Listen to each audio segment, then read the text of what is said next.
My entire family despises my fiancé, and I have to choose between them and her. Is there something I am not seeing here, and is my fiancé manipulating me? Plus update. My fiancé and I met while I was at a bad period in my life. We hit it off right away and had a whirlwind relationship. I proposed after 3 months, and we're now engaged. My family never seemed to approve of her or especially like her. They are all well educated and work in professional positions, but she is a college dropout who works as a hostess. She is launching her own business, which I am sponsoring. My sister-in-law and brother were the source of the trouble. They advised me that 3 months was too short and that I should date her for a longer period of time. They also hinted that she's a gold digger, though they never used the phrase.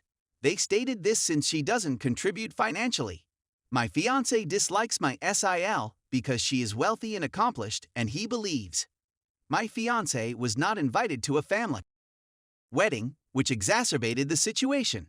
She is of a different ethnicity, thus she accused my family of racism in front of my parents. My parents never stated an opinion on her, but she was a source of contention for them. My SIL and brother contributed to this by informing them of my financial donations to her businesses, as well as other specifics regarding her connection. My parents have told me that I'm making the incorrect choice. When I informed my fiancé, she reacted angrily. She messaged my sister-in-law, telling her that she is a bad person for attempting to destroy our relationship. My SIL informed my parents once again, and they have refused to pay for and attend the wedding. My fiancé claimed her family would welcome me with open arms and that we may marry at City Hall. She accused my parents of being snobbish, claiming that they only like my SIL because she is educated and of the same race as they are. I adore my fiancé, but I get the impression that she is attempting to persuade me into severing all relations. I'm at a loss for what to do, and I don't want to hit a dead end with my family. Any suggestions would be much appreciated. Update. So we split up. Many of the responses reflected what my family was saying, but the outside viewpoint cemented it in my mind. My parents and I get along well, and my SIL is one of my closest friends. To clarify from the prior article, I never believed they were racist or snobbish. That was an impression my ex instilled in me. The breakup was a shambles.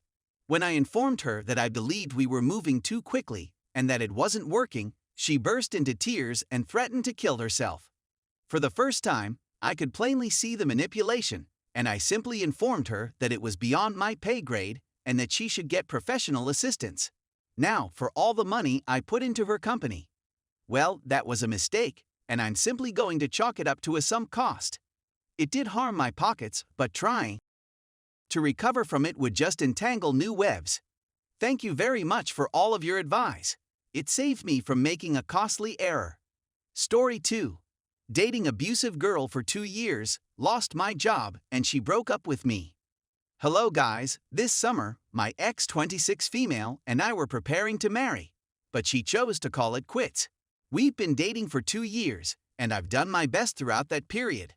Unfortunately, our relationship occurred during the pandemic, and I was put off from my job after just 7 months of dating. I was miserable because I couldn't be the guy she deserved, and it was eating at me on the inside, and my self-esteem plummeted as a result. I was still behaving normally, yet the phrase acting accurately characterizes what was going on inside of me.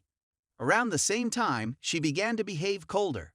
She often reminded me that I'm fortunate to have such a lovely girlfriend.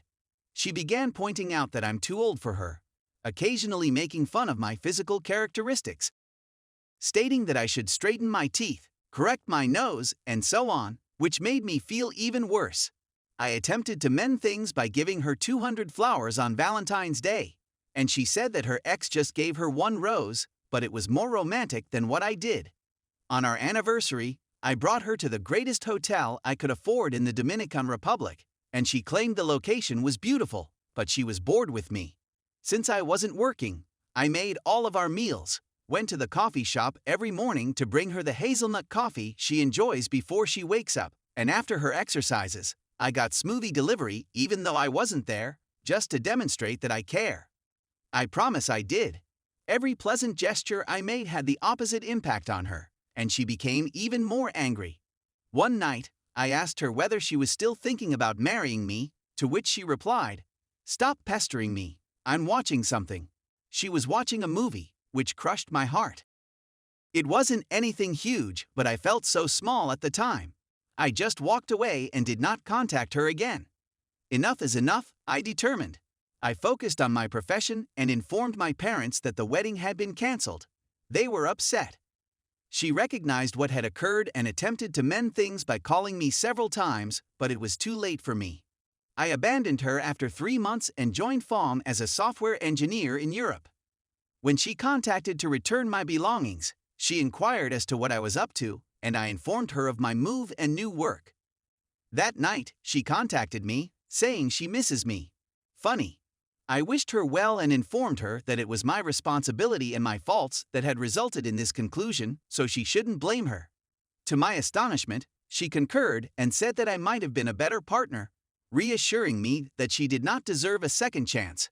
This relationship left a scar on me, and I still feel inadequate at times. I don't trust women as much as I used to, and I've become more cynical as I've realized that possibly only your parents will love you unconditionally, everyone else will love you for something. Story 3. 12 years openly married with children and husband convinced me he would never cheat. My spouse came into my life at a moment in my life when I had given up on relationships. I intended to party and hang out with whoever I pleased and to do whatever I pleased. I had just left a toxic relationship in which I had been attempting a polyamorous open relationship. It didn't work. So when I met my spouse, he told me he wanted to have a kid. I informed him that I expected us to have an open relationship. We agreed and set off on our excursions. I slept with a few individuals and he slept with a few as well. We had foursomes and we switched and had affairs. We spoke about it the whole time. Communication was essential in our lives. I became pregnant with our first kid around a year into our relationship.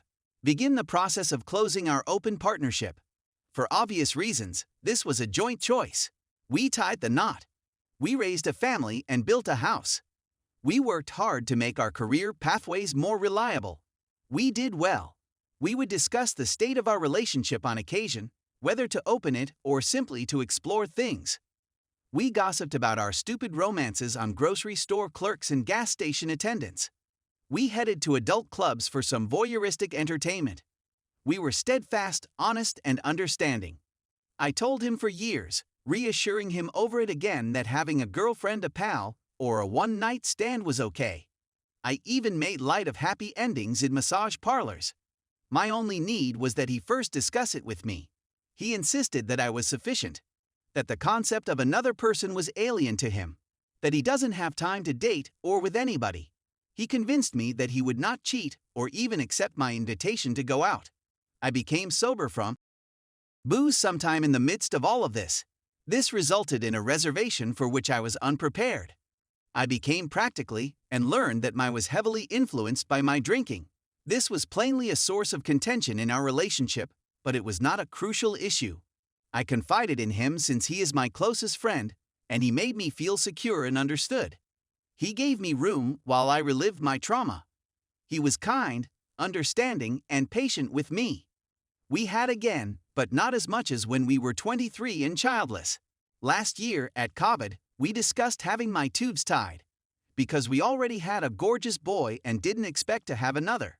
However, elective operations were unavailable, and I fell pregnant with our second child before any firm preparations could be made. Hormones and pregnant weariness naturally reduced my drive, and I felt rather melancholy. Because his love language is touch, I made an effort to be present when he needed me. But his libido is hyperactive, and mine libido had a little window of opportunity when he left for work in the morning. I was able to read his body language, and I wasn't as at ease with his touch. I'd brush his hands away from me. I was in no condition to have after gaining 40 pounds during pregnancy and having a rather painful birth. Nonetheless, he began at 6 weeks PP, and it was unpleasant. I waited another 2 minutes, and we were able to be intimate, albeit it still ached. He was sitting with the infant 2 days ago when he told me he needed to speak to me. I assumed it had something to do with his job or family. Nope. He claims he cheated on me a month ago, just after our 12th anniversary and 1 month after our kid was born.